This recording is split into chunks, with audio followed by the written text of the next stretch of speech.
Oh, hello. Today I'm eating porridge.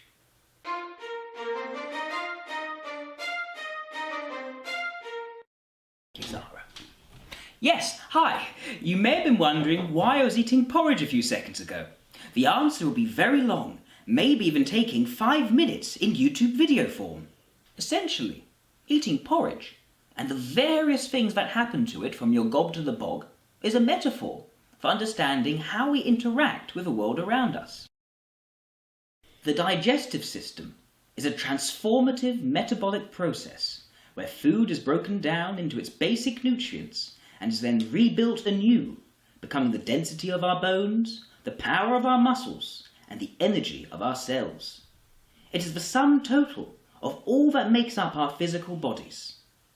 In the same way, our minds engage in the metabolic process, from what we see, feel and learn, to what we produce, achieve and create. This process is known as information metabolism and is the foundation of socionics. Perhaps the best way to summarize this process of information metabolism comes from my old driving instructor, who said that whenever you are about to enter a new road, you must look, assess, decide and act. This process shows how we interact with information, taking it in for observation, followed by an assessment and understanding of its parts. The person then reaches a judgment or decision on what to do with this information, and finally converts this decision into a real-life action in the world. Whatever effect this has on our surroundings, we then naturally look again, taking in the new information and continuing the cycle. The theory of information metabolism was first proposed by Antoni Kapinski, a Polish psychiatrist born in Dolina, now southwestern Ukraine, in 1918. If Austra Augusta was the single mum of socionics, then Antoni Kapinski was definitely the runaway father.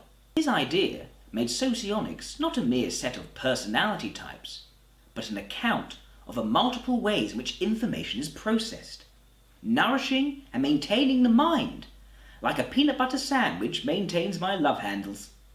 The thing is, there is a hell of a lot of information out there. It's rather like a big buffet with every kind of food imaginable. Now, you could try to eat everything, but that doesn't tend to work out so well.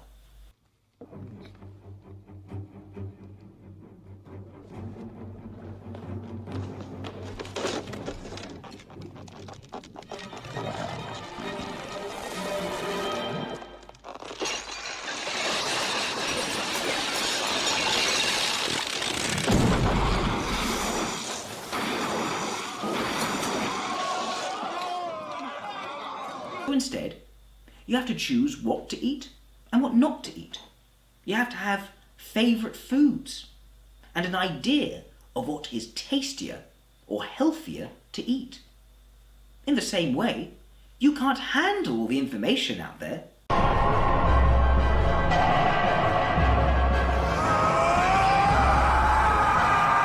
No, you'll have to narrow down the range of information based on what is important to you, what is worth focusing your attention on, and what won't give you a bad case of mental indigestion.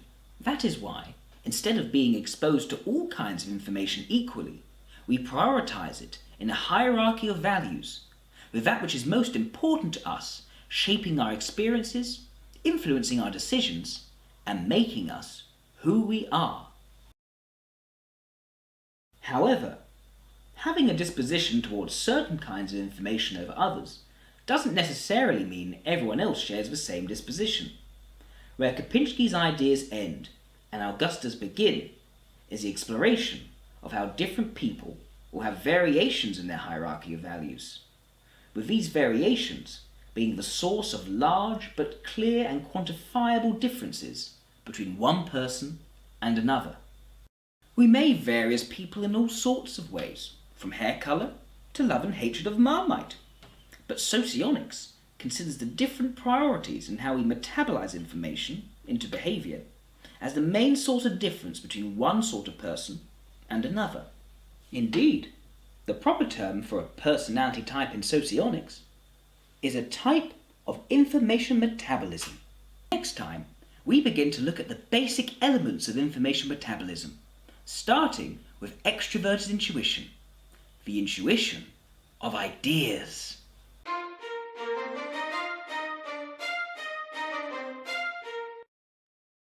Thanks for watching our introduction to Socionics. So that we can fully complete this series and continue to make other helpful videos, your support is always appreciated. To donate to our Patreon, please click on the link on the screen.